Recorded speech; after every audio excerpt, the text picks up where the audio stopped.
Olá, companheiros, olá, companheiras. Mais uma vez aqui no Hora da Boia Cast, a conversar com os companheiros e com as companheiras. Estão aqui hoje o companheiro Guilherme, que é do Diese, é um economista do Diese, faz análises aí econômicas e sociais para a gente lá do Metalúrgico de Osasco. E está aqui também o companheiro João Batista, que é secretário-geral do Sindicato dos Metalúrgicos de Osasco, mas também é presidente do PCdoB de Osasco. E aí, com certeza, vai conseguir também fazer uma análise com a gente sobre as questões políticas aí desse ano de 2025 que está acabando, né? Já entramos no último mês do ano. Como é que você está, Guilherme? Bom, Bem? boa noite, Ato, tudo bem? Prazer estar aqui novamente. Muito legal a gente bater esse papo e fazer esse panorama de como foi o ano. João? Bom dia, Tinho. Bom dia, Guilherme. Bom dia aos ouvintes. Animado, finalizando o ano aí proveitoso e com a expectativa de um 2026 mais proveitoso ainda do que o ano 2025. A gente teve uma série de problemas durante o ano, né? Problemas econômicos e problemas políticos, né? A gente viu aí muita coisa acontecendo. Coisas boas e coisas não tão boas, né? A gente melhorou o nível de emprego, acho que bateu os recordes. A bolsa também parece estar indo bem, a inflação parece que está mais controlada. Mas a gente teve tarifaço, teve prisão de um ex-presidente, a gente teve uma série de outros problemas aí econômicos também. Como é que você avalia essa situação econômica? Como é que a gente avançou? E o que é que você acha que a gente precisa para o ano que vem? Olha, Rato, acho que é um ano de vitória da classe trabalhadora, né? Quando a gente vai pensar em o que aconteceu e como que o ano se deu, um ano de vitória de avanço da classe trabalhadora, apesar dos percalços, né, que a gente passou como governo. É, Principalmente também a questão do tarifaço, acho que isso foi o que acabou dando tom no mundo todo na questão econômica, né, global esse ano, a questão do tarifaço, a questão do Trump e da China, de como eles iam se relacionar e como isso afetou tanto a nossa produção em alguma medida agrícola e a nossa produção industrial. Mas, no geral, eu acho que a gente tem um ano de avanço da classe trabalhadora, a gente tem um ano de recomposição do salário mínimo, novamente, né, continuando a política de reajuste do salário mínimo. A gente tem uma questão também da taxa de juros, que é um problema, eu acho que esse é o nosso grande desafio para o ano que vem, a gente reduzir um pouco essa taxa de juros, né? Você estava falando agora que a inflação ela está num nível mais aceitável, a gente está vendo uma desaceleração nos últimos meses, né? A gente teve esse problema muito grande com o valor da cesta básica esse ano, que acabou corroendo um pouco a renda da população, mas ao mesmo tempo a gente tem agora uma reestruturação em alguma medida que nos permite já começar a baixar a taxa de juros, né? A gente também resolveu a questão do tarifaço, então hoje a gente vê que a maioria dos produtos já estão sendo tirados da lista do tarifaço, então a gente está voltando a ter essa competitividade internacional. Então acho que é um ano entre balanços positivos e negativos, acho que é um ano que a gente segue com avanços, mas preocupados com o ano que vem. Acho que o ano de eleição é sempre mais difícil, né? A gente tem que pensar bastante no que dá para fazer, mas acho que a isenção do imposto de renda a partir do ano que vem também, ela vai dar um fôlego a mais para a economia. Então, a partir de janeiro, as pessoas já começam a receber os seus salários com a isenção do imposto de renda. Então, acho que isso também vai dar um fôlego muito importante na economia no ano que vem. Quanto que injeta na economia com essa brincadeira aí de isenção de imposto de renda? Cara, de isenção de imposto de renda, Não sabe ainda. né, essa aí eu vou ficar te devendo. A gente fez a conta do salário mínimo, né? Salário Então a mínimo. gente tem, desculpa, O o décimo terceiro, terceiro. isso. Então a gente tem o 13º, que vai injetar 2 bilhões, se eu não me engano, na economia de Osasco, e a contribuição dos metalúrgicos, se eu não me engano, está em torno de 200 milhões, 269 milhões. Então a gente vê que se um 13º salário tem esse potencial, quando a gente fala que a isenção do imposto de renda pode trazer um 14º salário ao trabalhador, quando a gente for ver a nossa média ali até 5 5 salários mínimos, que é mais ou menos a média da nossa... 5 mil reais. 5 mil reais, isso. A gente vai observar que é mais ou menos a média da nossa base, né, lá do sindicato. Então, a gente pode imaginar que se o sindicato injeta, na base dos sindicatos metalúrgicos, injeta 269 milhões na economia, pelo menos 269 milhões serão injetados pela nossa base através da isenção do imposto de renda. Legal. João, a gente começa o ano com uma série de dúvidas, né? E principalmente na questão política, né? O governo federal começa mal nas pesquisas, se culpa muito a questão de comunicação do governo, e depois a gente começa a ver um avanço, né, dessa comunicação, uma mudança. Acho que no Congresso houve também uma mudança significativa, tanto é que essa questão de isenção de imposto de renda foi unanimidade no Congresso, né? Como é que você faz uma análise? O que você acha que mudou aí? Qual que foi o pulo do gato aí do governo para a gente conseguir avançar, principalmente nessa questão de imposto de renda? Olha, Ratinho, acho que, aliás, o presidente, no pronunciamento que ele fez no domingo, ele disse que algo em torno de 20 bilhões de reais serão injetados na economia por conta dessa economia, dessa isenção, aliás, de imposto de renda para quem ganha até 5 mil reais. Eu escutei falar em 28 bilhões, é isso? Um pouco mais de 20 bilhões de reais. Tá vendo? Bastante dinheiro. Mas é assim, eu entendo que a postura do governo Lula, o primeiro ano foi tentar organizar a coisa. No segundo ano, falou, agora vamos pensar em efetivamente começar a crescer. E no terceiro ano, que é esse que nós estamos findando agora, foi o ano que o governo falou assim, olha, nós precisamos fazer algumas ações efetivamente para começar a mudar a aceitação do governo, a aprovação do governo, não a aceitação, e começou a fazer aquilo que foi projetado no primeiro e no segundo ano, começou a colocar em prática agora. Muitos projetos saíram agora. Foi um projeto de final de 24, efetivamente começou a engrenar, e 25 começou a engrenar. Se você pega aí, por exemplo, o pé de meia, não existia, né? E não é pouca coisa. Para gente que não tem noção de como isso efetivamente lá na ponta tem um reflexo, a gente não tem ideia de quanto isso efetivamente traz para o jovem e para a família desses jovens.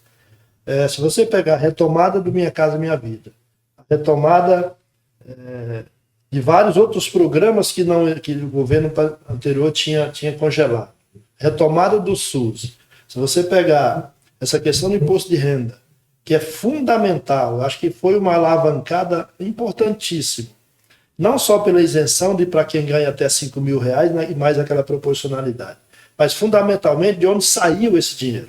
Não saiu dos cofres do governo, não saiu do nosso imposto, saiu efetivamente daqueles que ganham muito e pagam pouco imposto, ou não pagam, né? As ações que o governo está fazendo para que efetivamente mude o rumo do país. Uma delas foi trocar a equipe, né, de marketing, né, porque é importante o governo fazer muitas ações, mas também é importante divulgar as ações. Porque se a gente analisa bem, quando o governo foi falar que ia fazer uma mudança no PIX, não era para o cidadão comum pagar imposto no PIX, nada disso. Era para as instituições financeiras que tem um controle maior sobre isso. Tem um deputado que foi lá e fez uma divulgação que só ali quebrou uma situação que era bastante complicada, né? Há quem diga que ele injetou 700 mil reais naquela divulgação. Então, fez com que o governo recuasse. Então, essas ações, o governo precisa ter certo cuidado na hora de tomar algumas medidas, para não haver essa... Eu acho que ali foi uma mudança de pensamento do governo nessa questão da comunicação. Sem dúvida nenhuma. O governo nem estava fazendo essa análise econômica. Quer dizer, o Brasil estava indo bem economicamente, mas a percepção é que a coisa não estava andando. Não estava crescendo. boa. Exatamente. E aí muita gente falou, olha, é comunicação, não está se comunicando bem e tal. Acho que caiu a ficha nessa questão do Pix. Exatamente. Ali houve uma mudada e aí Mudança de chave. E aí começou a ter uma comunicação melhor com a sociedade. Porque é importante, Ratinho e Guilherme, demais companheiros, nessa mudança de chave, mudança da comunicação, pessoal de marketing e comunicação, e nesse congresso adverso que o governo tem hoje, o governo estava na defensiva o tempo inteiro. Chegou um determinado momento, que esse do PIX foi um deles, o governo falou assim, mas nós estamos fazendo tudo certo, por que a informação não está chegando de forma correta lá na frente? Então, além do governo trocar a equipe de comunicação também, que aí foi parte da equipe de comunicação que fez, ao nosso ver, é importante ter uma certa reação do governo. Dizer, olha, estou fazendo isso, isso e isso. Eu não estou só fazendo, mas não mostrando. Eu estou fazendo agora e demonstrando que eu estou fazendo efetivamente. Se a gente pegar, por exemplo, é claro que é um exemplo bem objetivo, mas se eu pegar a ponte que caiu lá entre o Maranhão e Tocantins, ficou quantos anos para refazer? O governo foi lá e fez em um ano. Mas fez e divulgou, falou, estamos fazendo efetivamente, está acontecendo, as coisas estão acontecendo. Isso não é pouca coisa. E aí tem que divulgar, e sim, com o Congresso adverso do jeito que tem, você precisa fazer muito e divulgar tudo que efetivamente está sendo feito. Mas o enfrentamento com o Congresso também foi importante. Foi importante, e eu vejo que assim, o próprio presidente da República diz assim, olha, praticamente, todos os projetos efetivamente grandes que o governo mandou para o Congresso, praticamente todos são votados pelo Congresso. Tá certo? Não exatamente do jeito que o governo queria, mas efetivamente foram votados. Você teve alguns reveses, por exemplo, eu diria para vocês agora aqui nessa questão do meio ambiente, né? O Congresso aprovou um projeto, o governo vetou algumas coisas, sancionou outras, e agora, aparentemente, por uma questão de represália, o Congresso foi lá e votou, derrubou dos 63, derrubou 53 vetos. Mas se percebe que tem claramente uma represália do governo, do Congresso para cima do governo. Por algumas questões. Mas, no geral, o Congresso tem votado os projetos que o governo tem mandado. Muda aqui, mandou lá, mas no geral o governo, o próprio Lula diz isso, né? Tem dificuldade? Tem. É um Congresso adverso? É. Um Congresso fisiológico e pensa muito neles, isso é verdade. Mas, a grosso modo, que o presidente tem mandado, segundo ele, o próprio presidente, tem mandado do Congresso, via de regra, boa parte tem sido aprovada pelo Congresso. Porque precisa fazer uma média com o Congresso. Lógico. Mas o enfrentamento tem sido grande. Mas se não tinha passado a questão da anistia, tentaram passar dosimetria, né, que chama, reduzir pena, quer dizer, tinha uma falta, a questão da blindagem lá, né, dos próprios deputados, e aí eu acho que assim, aí não é o governo, mas eu acho que alguns partidos políticos bancaram, né, principalmente na comunicação, que fez com que o Congresso mudasse um pouco. Aí, né, aquela questão da blindagem foi retirada, a questão da anistia também não foi colocada em votação, e algumas coisas mudaram significativamente. Mas a todo momento, a cada votação, é uma chantagem em cima do executivo. Né? A gente está vendo agora com o nome lá do Messias. Mais um ministro do Supremo Tribunal Federal, que, como diz os líderes lá no Congresso do governo, a prerrogativa de indicar o nome é do presidente, não é do Senado, não é do presidente. E o Senado só poderia reprovar se tivesse provas que aquela pessoa não tem a capacidade necessária ou jurídica para assumir o cargo. E o que é o que não estão fazendo, né? Politicamente não é isso que estão fazendo. Estão dizendo, você está indicando esse nome, mas eu prefiro o outro. Ué, mas se você prefere, mas a indicação não é tua, né? Tá certo? Então, A gente percebe ainda esse fisiologismo dentro do Congresso e do Senado. Mas eu acho que esse enfrentamento tem sido importante para a gente avançar em algumas pautas. Para o ano que vem, a gente tem pautas importantes. Uma delas é a escala 6x1, que o governo Lula já acho que apoiou essa pauta, falou, olha, vamos apoiar. Isso é de fato muito importante para a classe trabalhadora economicamente? Olha, eu acho que sim, né? Acho que é muito importante para a classe trabalhadora. Isso muda. Muda, acho que muda. Não muda só a questão econômica, porque invariavelmente, quando você reduz tempo de trabalho, você aumenta a produtividade. Isso é um dado global.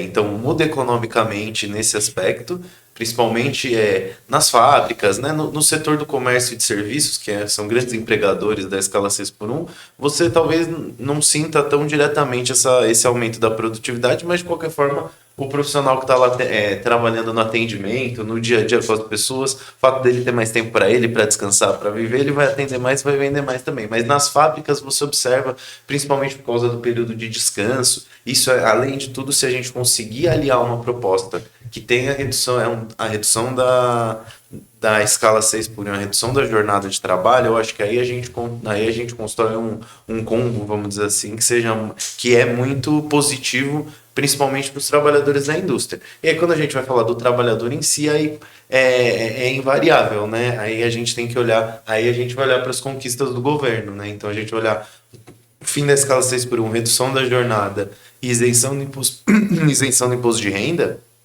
Esse combo, eu acho que ele é um grande avanço, assim, dos últimos 10 anos, talvez seja o maior avanço que a gente teve em relação a garantias e direitos conquistados da classe trabalhadora. Obviamente que a gente vem num momento de perder direitos, né? A gente tem a reforma trabalhista, tem a pejotização, tem diversos outros aspectos, tem todo esse grande contingente de trabalhadores na informalidade, mas a gente também tem esse momento de vitória em alguma medida para a classe trabalhadora. Então, acho que é lutar pelo fim da escala 6x1 e também lutar pela profissionalização e pelo fim, de fato, da quantidade de trabalhadores que a gente tem na informalidade. E politicamente, o que a gente precisa fazer para isso? Acumular forças para disputar com o centro-direita para mudar boa parte do Congresso, Câmara e Senado.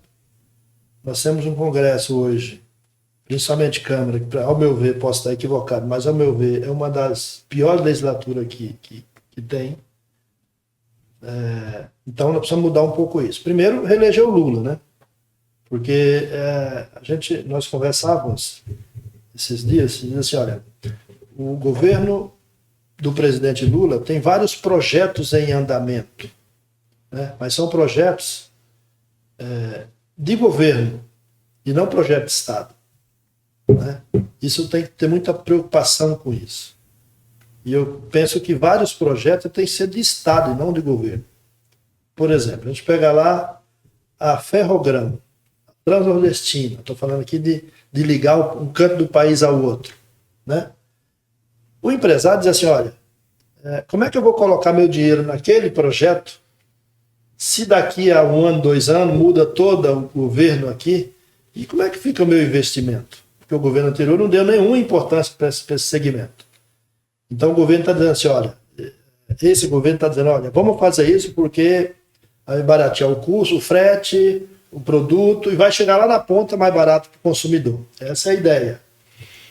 Mas se o empresariado não tem confiança nesse projeto de longevidade, como ele vai pôr o dinheiro?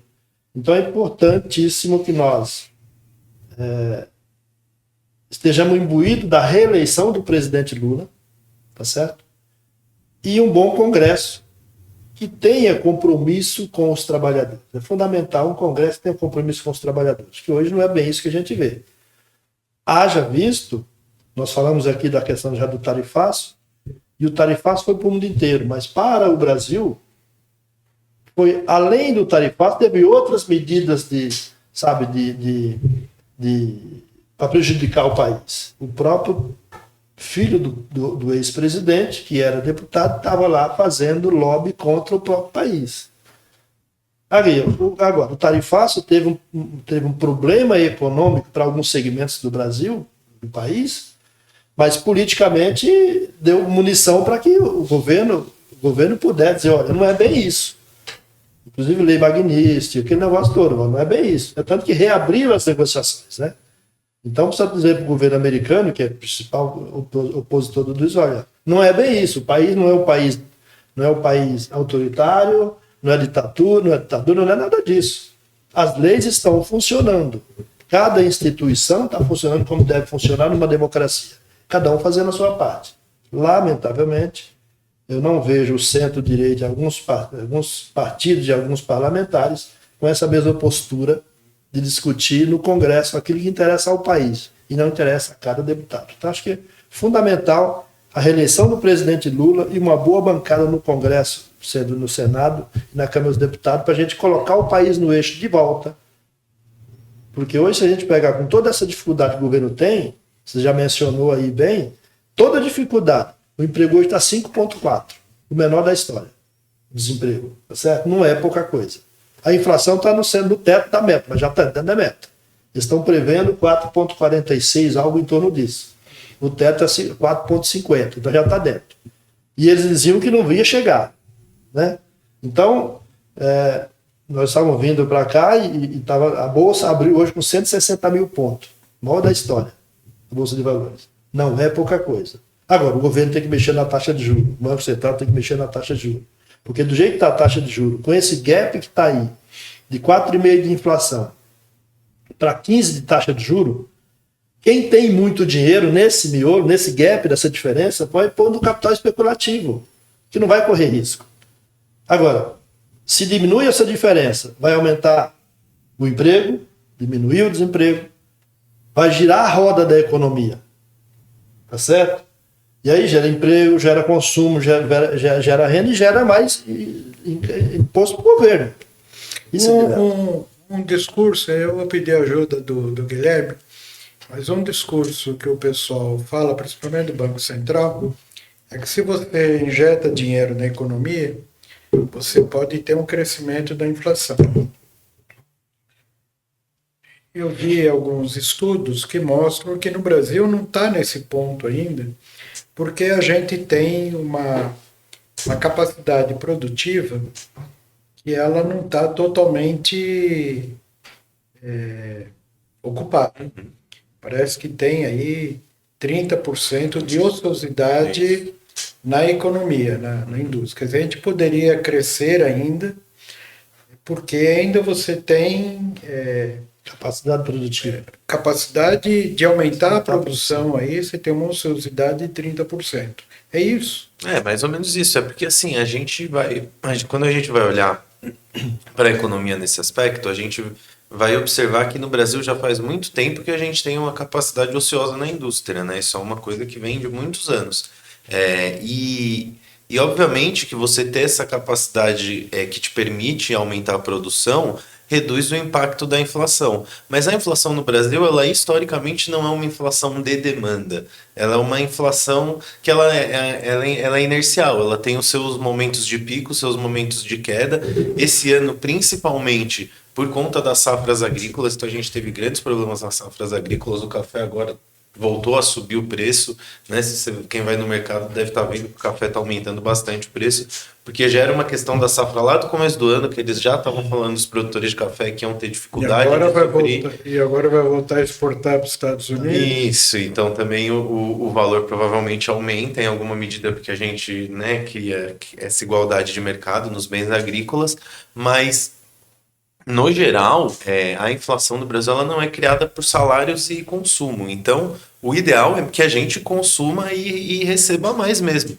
E, em alguma medida, que a gente controle a inflação por outros meios que não necessariamente a taxa de juros, porque também é uma outra ideia errônea, em alguma medida que a gente tem, essa de que a gente vai é que a inflação... tem a taxa de juros para pra controlar a fazer. inflação, exatamente. Quais outros tiros que a gente pode dar? Olha, eu acho que outros tiros que a gente pode dar interessantes são o investimento público e a indução do investimento privado através da redução da taxa de juros. Porque tem essa questão que o João estava falando. A taxa de juros ela serve em algum momento mais como indutor de investimento do que como motor de controle da inflação. Então, a taxa de juros menor, que gera mais investimento produtivo, ocupa essa capacidade ociosa da indústria e a gente tem também essa outra coisa que é o dado do desemprego, que ele é um pouco irreal em alguma medida, né? Porque a gente tem grande parte da população na informalidade. Então, você ter 30% de capacidade ociosa na indústria, você tem 40% da população em idade ativa de trabalhar na informalidade, você teria capacidade de absorver grande parte dessas pessoas na indústria, por exemplo. E se essas pessoas são absorvidas na indústria, elas vão ter acesso a todas as garantias do trabalho formal, elas vão ter acesso a uma renda maior. Então, obviamente que a inflação é algo a se lidar, né? Eu brinco que assim, eu prefiro um país que tenha uma inflação um pouco mais alta, todo mundo esteja ganhando muito bem, consumindo, tendo acesso a serviços e a roda girando, do que a gente ter um país com uma inflação um pouco mais baixa, mas a taxa de juros lá em cima, um monte de gente na informalidade, um problema agora produtivo que a gente observa na indústria de investimento. Então, acho que é uma questão de também, a economia é assim, a gente no Brasil tem muito essa coisa de achar que o nosso problema é muito maior do que o dos outros. A gente olha para a dívida pública, para a inflação, como se os outros países ditos de primeiro mundo não tivessem esses problemas, e muitos deles têm às vezes inflações maiores que a nossa, têm dívidas públicas muito maiores do que a nossa e continuam funcionando, e muitas vezes têm uma qualidade de vida melhor do que a gente tem aqui, né? Então também tem um pouco disso. Legal, eu queria agradecer vocês dois. O pessoal está me cobrando que já acabou o tempo. Eu queria agradecer demais vocês dois. A gente sabe que tem desafios enormes para o ano que vem. Então, acho que algumas coisas a gente pontuou aqui. Reduzir juros, acho que é fundamental para a economia brasileira. A gente avançar com a pauta dos trabalhadores, que é a redução da jornada, manter Sem redução do salário. Sem reduzir o salário, acabar com a escala 6 por 1, a gente manter a política do salário mínimo, e para isso é óbvio que a gente precisa eleger o companheiro Lula e melhorar esse Congresso aí, né? Tanto a Câmara como o Senado e também os governadores. A gente não pode esquecer Sim.